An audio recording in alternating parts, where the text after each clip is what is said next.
Lenses help us see things more clearly, differently, things we wouldn't see otherwise. And so each week we're going to kind of look at a different type of lens. And today we're going to talk about a magnifying glass. So if it was a different time of year, I would have brought in some nice leaves and let you look at them, and then we'd look at them through a magnifying glass. And when you look at a big branch with a bunch of leaves on it, you kind of go, oh, there's some nice green things there, right? But what all do we see? We miss out. Oh, there's the green leaves. And if we look through a magnifying glass at those leaves, we notice things, right? You see the little veins and all kinds of little things that you wouldn't recognize otherwise. It's not just a flat green piece of paper or, looking like that. It actually has veins, which if you start thinking about it, that's how the nutrients get into and feed that leaf. But maybe you get in there and you see little red dots. But if you take out your magnifying glass, you realize they're not just a little red dot. They're moving, they're crawling, they have spots, they have a head. You can see the little legs. Things that you couldn't see with the naked eye, you can see with the magnifying glass. And that should cause us to wonder. I wonder why God created that. Isn't that amazing? This tiny little creature. Something that we think is so ordinary, a child can be amazed. When I was young, one of my things was I found bugs intriguing. I know I'm odd. Those little roly-poly bugs that you pick up and they roll up? I used to be intrigued. I'd pick them up and do them, and then I'd roll them along. I don't think that liked me very well.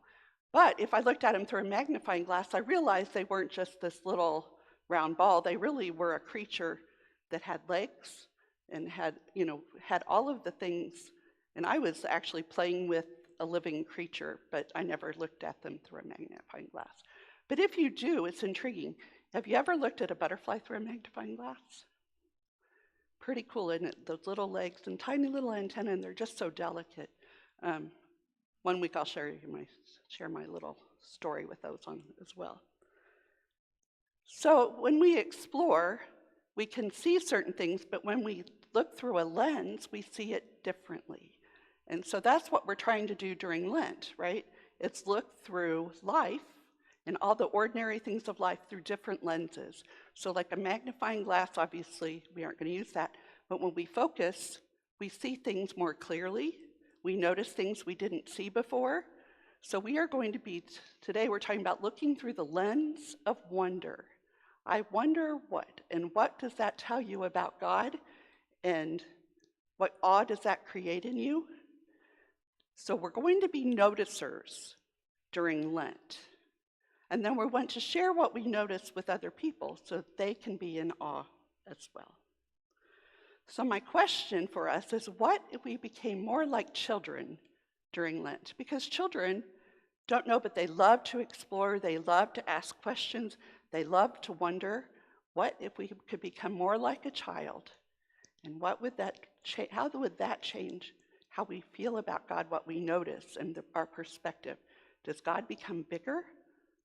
Or what is it we don't realize about God that we might notice this year during Lent? What might we be missing if we don't pause and look through a lens of wonder?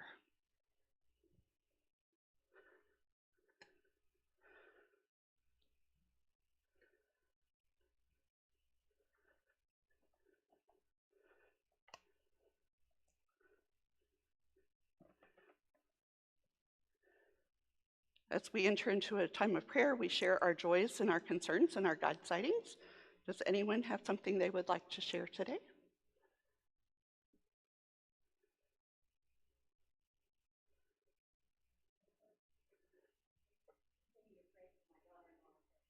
Oh, continue to pray for Nancy's daughter-in-law and the family at the loss of her daughter-in-law's mother. Any others?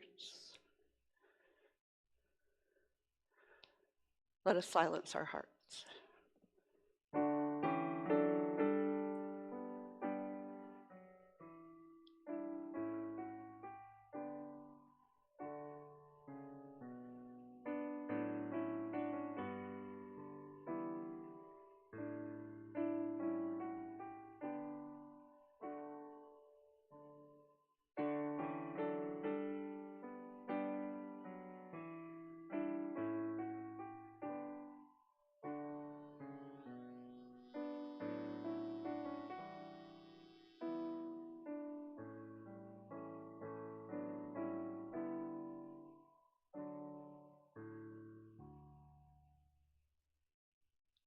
During Lent, in our prayer time, we will begin with a time of Visio Divina.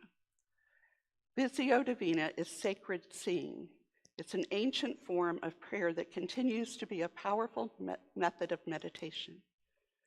Art becomes the sacrament that opens our hearts to the indwelling Spirit of God. The visible makes the invisible present in a tangible way. So each week we will watch a video to help create a sense of awe and to help us connect with God.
During our intercessory prayer, our response will be in unison. Hear our prayer, awesome God.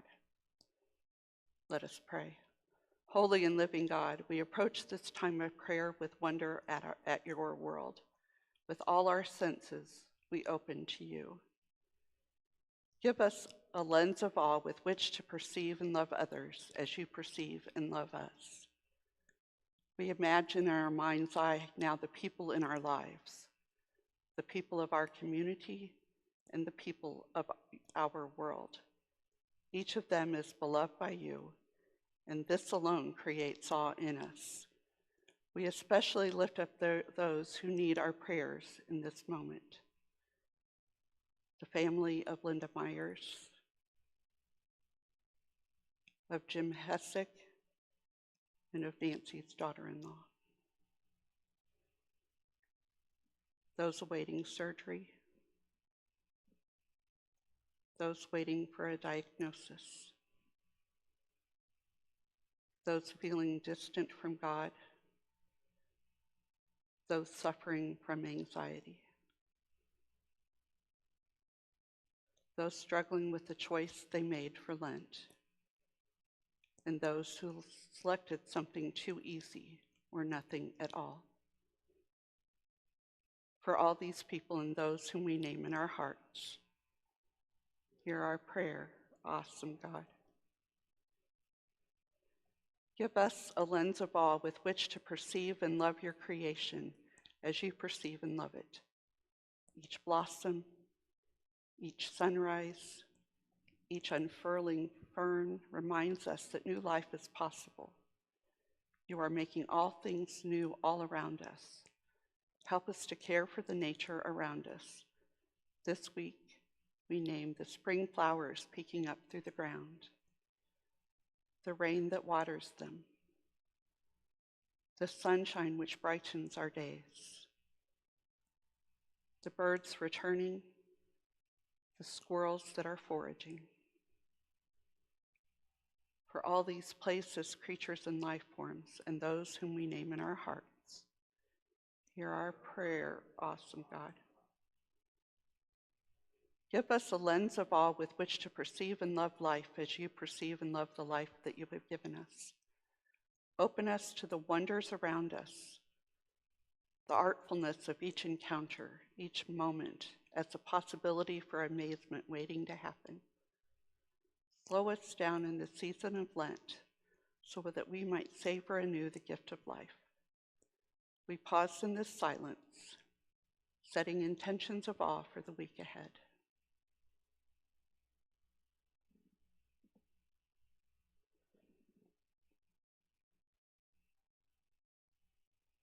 For all of our intentions, hear our prayer, awesome God.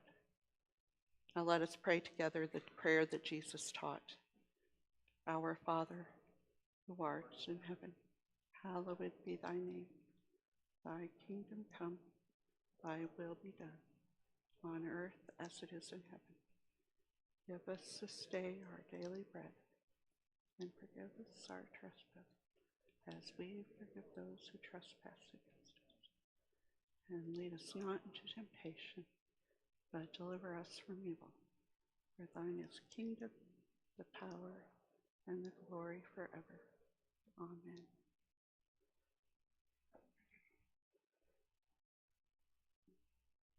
Please stand, join in singing Awesome God. Our God is an awesome God. He reigns from heaven above with wisdom, power, and love. Our God is an awesome God. Our God is an awesome God. He reigns from heaven above with wisdom, power, and love. God is an awesome God. Our God is an awesome God. He reigns from heaven above with wisdom, power, and love. God is an awesome God. Our God is an awesome God.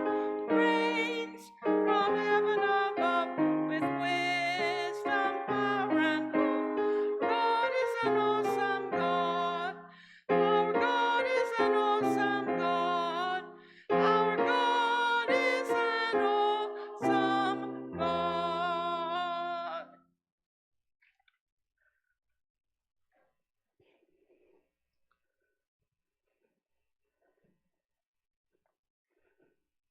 During this series, our second reading will be from an ancient poet. Ancient poets in our faith tradition saw the world of wonder as an ongoing expression of creation and care of God. Psalm 107, then they cried to the Lord in their trouble, and he delivered them from their distress.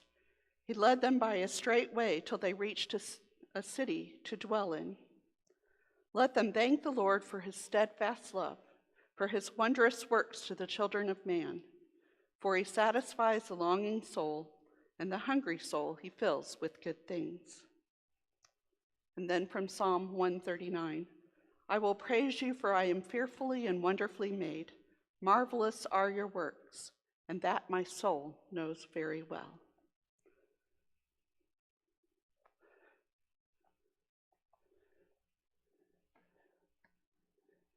So today we're talking about wonder and wondering and what we might notice and what we might be missing and what we might just be seeing as ordinary.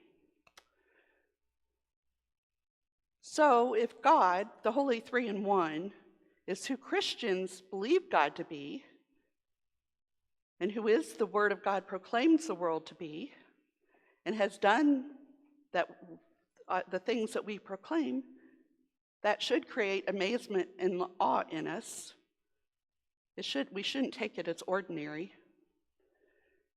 If God created the heavens and the earth, and if Jesus performed signs and miracles and claimed victory over death, if the Spirit breathes life into us, guides us and directs us, comforts and empowers us, then each morning when we wake up, we should be in awe at a new day ahead of us, a new day dawning, and the wonder of what God might have planned for us that day. Well, the quote that we heard at the very beginning of the service sums things up well. Rabbi Abraham Joshua Heschel said this: We should be amazed each and every day, but are we? Or have we settled into a routine that we have become so accustomed to that we have blinded to the wonders all around us? Have we become so connected to the physical world that we have lost touch with the spiritual? So during Lent, we're focusing on awe. Awe is a profound emotional response that can significantly impact our well-being and perception of the world. Awe often arises from experiences that transcend our usual understanding, such as viewing a nice, beautiful panoramic landscape, or listening to powerful music, encountering extraordinary acts of kindness, or feeling heightened devotion and a divine presence connecting us all. And research has shown that experiencing awe can lead to a range of positive outcomes. Psychological outcomes, like people report a higher level of satisfaction. Physiological, our bodies actually release hormones that serve as natural antidotes to stress. Don't we all want more of that? Sociological changes, such as they enable us to see beyond our individual concerns, which fosters connection and empathy for others. Christians, with our connection to an amazing God, should be the persons in the world who experience awe most frequently. We should, but are we? So during Lent, we're going to be intentional as we focus on awe. We're going to focus on noticing the wonders all around us, ones that we probably are missing on a regular basis. We're going to focus on allowing the awe that we experience to increase our sense of gratitude and to change our perspective on life, and also to change us so that we share that wonder and amazement with those around us. Those things aren't meant for us to keep to ourselves, they're meant to be shared for all to know about. And then as we change individually, our church community should change as well, which in turn should impact our surrounding community in a positive way as well. That seems like a lot to accomplish in 6 weeks, doesn't it? But then God created the world in 6 days, so should it really amaze us if we could accomplish all that in 6 weeks with God's help? As Albert Einstein said, "He who can no longer pause to wonder and stand wrapped in awe is as good as dead. His eyes are closed." Well, during Lent, we're asking God to open our eyes so that we might see, we might notice, we might see what we've been missing and have awe and wonder. We're going to be intentional about looking and noticing. We'll look at the world through the lens of awe. As we heard part of Psalm 107, but the first verse says, "Give thanks to the Lord because he is good, because his faithful love lasts forever." You know, the reading spoke of God's wondrous works. Psalm 107 speaks of things that God has done for God's people, and the words ooze with gratitude. If for nothing else, we should be grateful simply because God has shown shown us who God is, and who God continues to show us that he is. And then in Psalm 139, it speaks of the wondrous works of creating me, not just me personally, but the psalmist says me. And these words provide comfort for those who have a low opinion of themselves. No matter how you feel about yourself, God has examined you, God knows you, and God has declared that you are wonderfully made. God never makes mistakes. And knowing that you're created as God intends you to be, and that God has declared that you are wonderfully made, should be a reason for gratitude as well. And it should help you feel better about yourself. The psalmist recognized miracles in all good things. Whenever something good happened, God received the credit and the thanks. Now, some of God's marvels were great and hard to miss, kind of like the parting of the Red Sea, right? But others were less so in our eyes. And maybe we wouldn't even consider them a miracle today, like the end of a drought, when the rain would come after a drought. They saw that as a miracle. But maybe we don't even consider the thing like the rain after the end of a drought to be a miracle. There are more miracles happening around us than we would ever recognize. You know, at some point we've learned that miracles aren't miracles because we come to understand how they happened. It's kind of like that magic trick, you're amazed until you figure out the little trick behind it, and then you go, oh, that's not so exciting after all. When you understand it, it loses its mystery and its awe that it inspires. You know, there was a time when people thought that the end of a drought was miraculous. God had sent rain to save them. And now we have experts who study the weather. They understand how it works, they understand what causes things, and they even predict the weather. And so it seems less miraculous to us. But if we look at their predictions, we know that we really don't have it all figured out, do we? Weathermen are never right 100% of the time. At some point in time, it was decided that miracles are not a miracle if we can explain how it happened. But for the person who is thirsty, for the person whose home is in the path of a wildfire, the gift of rain is still miraculous. It's an answer to prayer. I wonder if our perspective regarding miracles isn't impacted, at least in part, from the comforts that we have. Maybe we have enough and think that that's the way that things naturally are and are supposed to be. Maybe if we experience not having our basic needs met, then we would see provision as a miracle because we could not provide it for ourselves. The message that comes from the Psalm of giving thanks is important because gratitude does not come naturally for us, at least not for most of us. Discontent is natural. Events like a flat tire or waiting in a line at the grocery store irritate us. We open the refrigerator filled with food and say, there's nothing to eat. Anybody ever have a kid say that? Mom, there's nothing to eat. We simply live without appreciation and without gratitude. And we get caught up in the ordinary and fail to notice the wonders around us. We hear the explanation for why something is the way that it is, or the science behind how it works, and we lose our sense of wonder. So now people are studying awe and coming to understand awe and reasons why we don't experience it.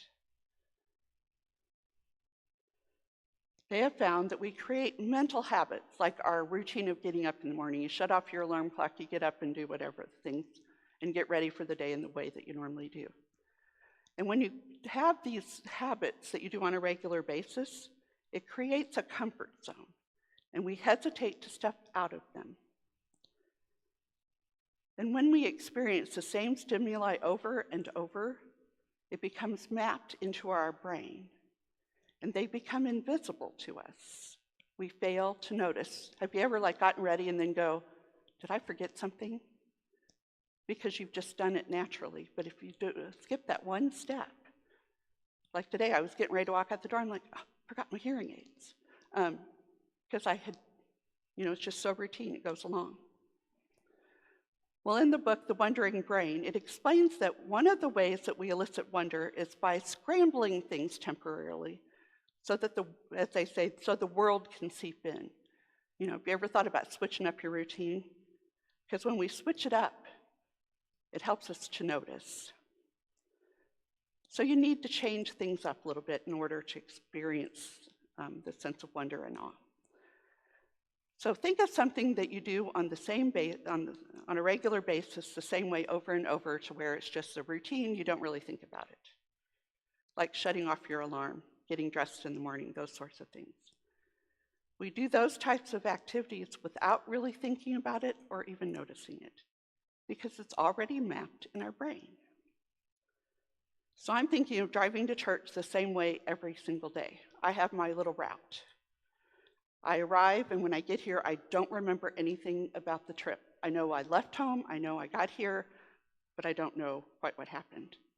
Except for the rare occasion when something happens, like I'm driving along and a police officer's escorting a prisoner across the street to or from the courthouse. You've got to make sure you come to a complete stop and let them get through. But other than that, I got here, but I'm not quite sure what happened along the way. But if I decide to drive a different way that morning, and I've switched it up, I tend to notice more. I'm like, ooh, I like the balcony on that house. Or, whatever, something catches my eye. It allows me to notice, and that's what creates awe, is you have to be able to notice to experience the awe and experience the wonder. So today we're looking through the lens of wonder. The Bible uses the word wonder in a number of ways. In the Psalms that we heard, it talks about the wonders that God performed. In the New Testament, Jesus performed wonders, typically thought of as miracles. People were attracted to Jesus by the signs and wonders that he performed. The healing, changing water to wine, walking on water, the feeding of the 5,000. We could keep going. People were amazed, and because of the amazement they experienced, they spread the word about what Jesus had done. The wonder and the awe is what caused the word to spread. Today we're talking about wonder as the way it relates to awe. We're talking about wonder as a state of being, about what it might look like to live our lives full of wonder. As Rabbi Heschel said, to be spiritual is to be amazed. It affects our spirituality and our beliefs. I wonder if anything ever amazed Jesus. After all, he was God, fully God, so did he know it all? Did anything amaze him? Well, we can say that Jesus was amazed because the Bible tells us so. In Matthew chapter 8, there's a story of the Roman centurion coming to Jesus and asking him to heal his servant. Jesus offers to go and heal him, and the centurion tells him, oh, you really shouldn't come, don't want to put you through that, but just say the word and my servant will be healed. And so then in verse 10 it says, when Jesus heard this, he was amazed and said to those following him, truly I tell you, I have not found anyone in Israel with such great faith. Jesus was amazed that a Roman centurion, a military officer, someone who was not Jewish, would have that amount of faith. Just say the word and my servant will be healed. So even Jesus was amazed. Oops. There we go.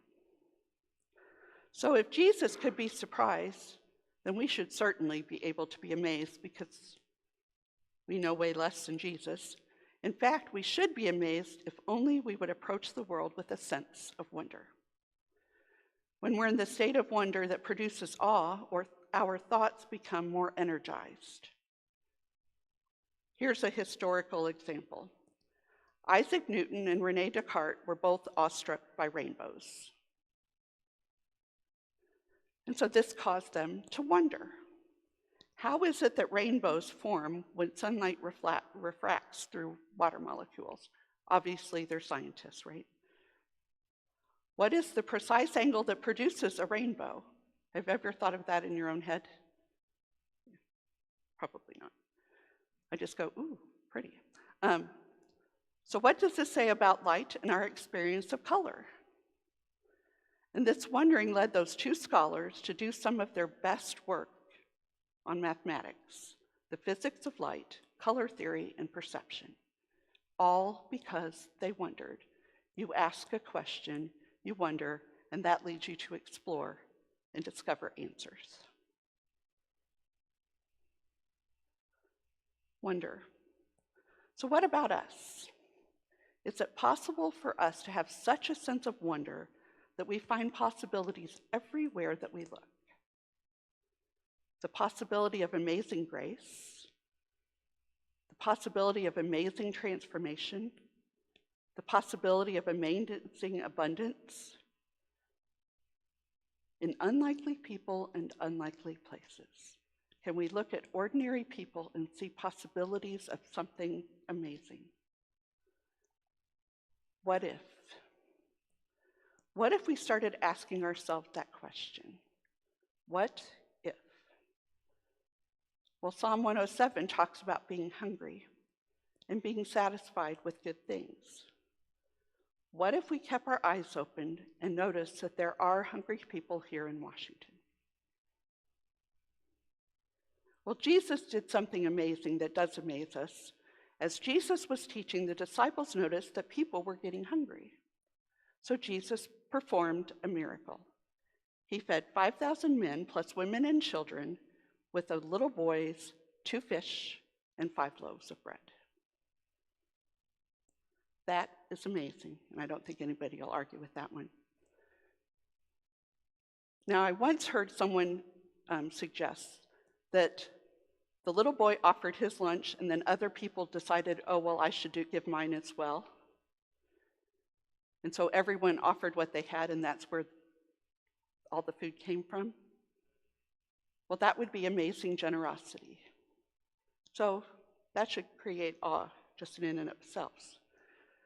But if it didn't happen that way, and I like to think that it didn't, it truly was a miracle that Jesus performed. Think about it. He took 2 fish, 5 loaves of bread, fed more than 5,000 people, and then they collected the leftovers and had more than he started with. Is anybody going to say that's not awe-inspiring? That is amazing abundance. So what if we could provide food for the hungry around us? Well, last week I'd mentioned the blessing box that we have out by the office door. I think I've got a picture. Yes. And how the supply was almost gone, and by the end of the week there would have been no food. Thank you to everyone who brought food. I can now say we're good for at least a couple of weeks. So I've been taking pictures of the food that people drop off. Now, some people are putting it in the box, and I don't get those. But if you bring the food into the church, I've been taking pictures. There's a little piece of one. So I wonder how much food we could collect for the blessing box by Easter. Now, we may not be able to feed 5,000 people for all of Lent, right? Like Jesus, even 1 meal for 5,000 people.